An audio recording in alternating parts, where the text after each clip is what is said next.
Because customer data platforms unify customer data, my intuition tells me CDP data is a gold mine for GenAI. But can I create a prototype to confirm the value before I spend a lot of money and time? In this video, I start my own prototype of GenAI insights with CDP data. I did it fast with almost no cost. Hi, I'm Tim Smith. I work for Microsoft as a global black belt, and I help our customers on their journeys to transform with AI. To kick off this story, I thought I would start with a persona. We're thinking about new CX paradigms, empowering retail sellers using GenAI and CDP data. The challenge is that data is everywhere, making it complicated to create unified profiles. We've got historical data, order history data, but we just still need to do that. And if we can create this unified profile, then we might be able to empower a store associate with a co-pilot that looks at that data and provides insights. Imagine somebody engaging with a co-pilot saying, tell me about this customer so I can provide an amazing customer experience. So our co-pilot can read that data and come back with some really cool insights. So to start off my prototyping, I wanted to create data. I didn't want to actually build out an entire CDP and then have to attach Copilot to it. As a matter of fact, we're still in such the early days that it's still some work getting that CDP data. We're literally weeks to months away from click of button accessing CDP data with things like Microsoft Copilot Studio. We're still early. And so that's why I wanted to prototype. So what I did is I actually used GenAI to create my CDP data set. And then I wanted to start having a chat with this data set. And the very first chat that I had, I realized I needed more than just CDP data. If I'm a retail seller and I'm asking things about my customers' historical data, then I also want to know what's happening currently in the store with sales items that customer may be interested in. So I very quickly realized I needed to tap into some data that was in these retail management systems. So I created another fake data set using GenAI that emulates bringing data out of these to identify current products that are on sale and their sales discounts and the sales period. So now that I've got these two data sets, I not only have unified offer data set, but I also have my unified customer profile data set. Now, maybe that's even a more powerful punch to empower my retail seller. So let's get into actually what it looks like live. The first step that I did, I mentioned, I created these fake data sets. So I literally, instead of going out and creating some sort of large SQL database, I asked GenAI to create a profile for me for a fake customer. So it gave me a basic profile, her age, gender, married. And then I said, give me 5 years worth of history, sales history. So January, a category fashion, the article is and her the brand and the amount. So I got 5 years of that history. Then I asked it to create loyalty points for all those purchases that she made. So it automatically calculated these for me. So I didn't have to do any of this. We got 5 years worth of loyalty. And then I said, well, now I want to take service call history, anticipating that this customer has called in for service issues in the past. And the story I created for her was that she's such a great shopper. She did not like missing sales. And if she did miss a sale, she would call in to ask for that discount, even after she had purchased it. So I've got some call history data. And then I asked for 30 days of web behavior data. So I could see what is this customer looking at over the last 30 days. And then, as I mentioned, I did my first chat on this data set, and I quickly realized I would love to have all the sales items. Because as a sales clerk, if I could have a co-pilot look at what my customer likes, as well as what things are currently on sale that she obviously likes, then I could really provide an amazing customer experience. Now I've got my CDP data, and I also have product data. So the first thing I did was I went to Copilot inside of Teams. So here's my Teams Copilot, and I can ground Copilot with my data set. So I'm going to say add content. So I'm going to upload those data sets. And here's I turned them into PDFs as well as Word documents. So here's my sales history. It's actually, so I'll upload that. And I want to upload another one. And here's our product details offers. So I'll send that up to Copilot. And what I was already amazed when I first just loaded these things in. You can see right off the bat, it's reading that and it's beginning to summarize this information and it's learning. and it's automatically created prompts. So it's summarized this stuff, and it's created the prompts for me, like provide a summary of her web behavior. What are the top brands she prefers? Can you list the sales offers available? So I didn't even have to do anything. And I was like, okay, well, let's see what it says about her web behavior. So it put that in there in the prompt, and I clicked send. Now it's telling me a summary of her web behavior. And let's wait for a couple more prompts. What are her most viewed brands? Any recommendations based on web behavior? So that's cool. It's looking at what she's looking at. And let's see what it says as far as recommendations. Personalized recommendations. It's seeing that, and it's saying these different items. She's shown an interest in these designer handbags, and consider sending her personalized recommendations for new arrivals. So it's actually recommending marketing strategies. Here's some exclusive offers for her. Any insights on her service call history? So, okay, well, I haven't created any of these prompts. It's created them for me. And so if I was a retail seller and I had access to all this, and it's probably a little bit wordy.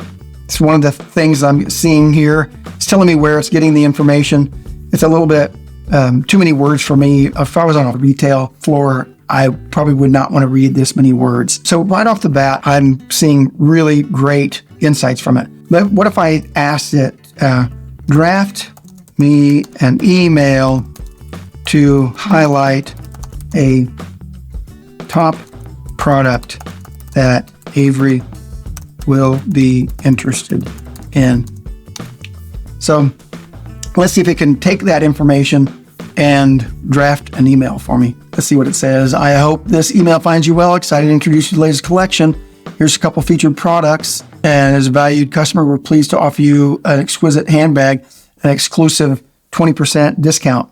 Now, I'm looking for where, if it's showing me it grounded this discount off of the discount offers, and trying to find out if it's actually done that or if it just made it up. Let's ask it that. What products are currently on sale that Avery has already shown interest in?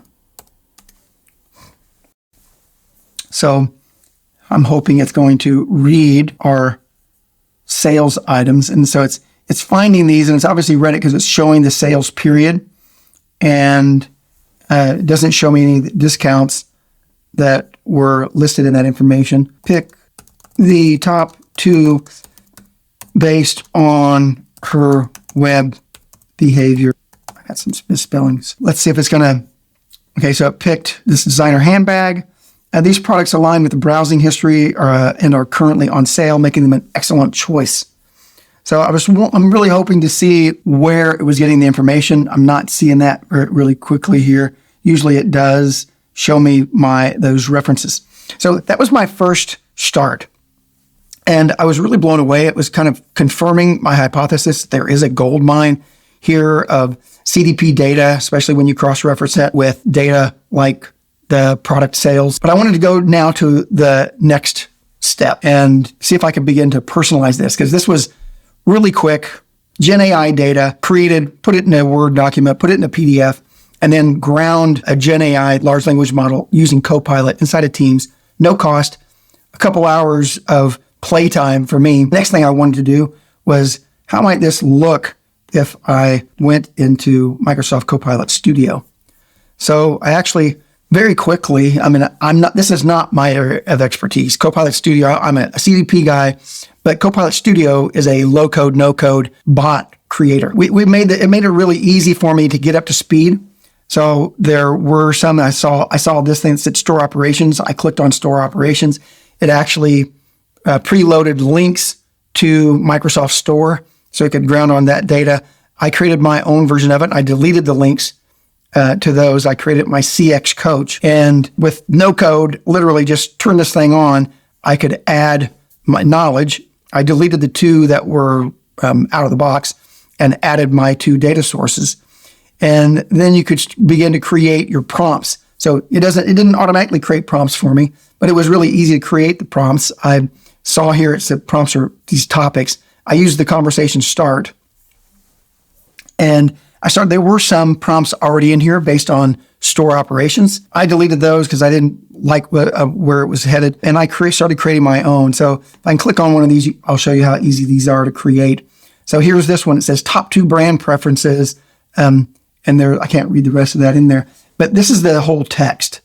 So if I click on this over here, I can test it. So top 2 brand preferences based on annual spend.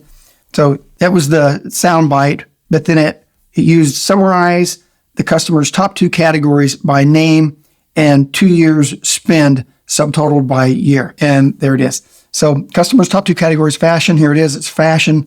It's giving me the totals, and it's giving me, here are the references I was looking for to see if it's looking at these 2 different data sources or if it's hallucinating based on one. I have not figured out yet. This is going to be one of my follow-ups, how to continue this dialogue. So I just refresh it to get all my prompts back up. And this one was really interesting. I asked it to create a propensity score recommendation based on all the historical data that I had in. And I've gotten different results with this every time I've done it. So I'm still learning a lot here. But so here I asked it to develop a buy propensity score on each item, and it did all this work for me. So here's a buy propensity score based on the amounts of money previously spent by brand, the web time on page by brand, the sales offered by brand. So first off, it really didn't say it's grounding on the sales data, but it did it calculated the total amount of time spent on each brand. It took the web time and gave me a score. Here are the suggested 5 items based on propensity score. So it gave me these 5 as the top 5 items. Drafted email for my most loyal customer exclusive. So we'll click that one. Write an email to Avery encouraging her to take advantage of 2 active sales offers listed in the product detail. Sales offers data set. So I'm mentioning that data set specifically to see if it will use it. And it did. It used that data set. And so now it's given me these 2 items, and we hope this message finds you well. It drafted it.